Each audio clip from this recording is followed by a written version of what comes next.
Hey guys, welcome to one more mini vlog. మేమైతే షిరిడి అయితే reach అయిపోయాము. సో రూమ్స్ వచ్చేసి మేము సాయి ఆశ్రమ్ భక్తి నివాస్లో అయితే చేసుకున్నాం అనమాట.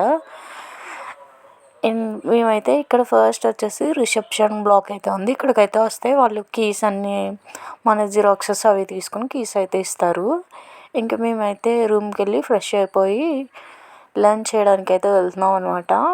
మనకి రిసెప్షన్ బ్లాక్ పక్కనే మీల్స్ అయితే పెడతారనమాట. సో ఇలా ఒక లైన్ అయితే ఉంటుంది. ఇలా సిట్టింగ్ టేబుల్స్ కూడా ఉంటాయి. ఇక్కడ వచ్చేసి మనకి చపాతీ, రైస్, పొటాటో కర్రీ, ఇంకా శనగల కర్రీ అనమాట. పెసర్ల కర్రీ అవి అయితే ఇచ్చారు. మనకి కావాలంటే మళ్ళీ పెడతారు, బట్ అది తినేసరికి ఫుల్ అయిపోతుంది. ఈ లోపలైనా మనకి ట్రస్ట్ బస్ అయితే వస్తుంది, అది మనకి free. Follow for more, subscribe.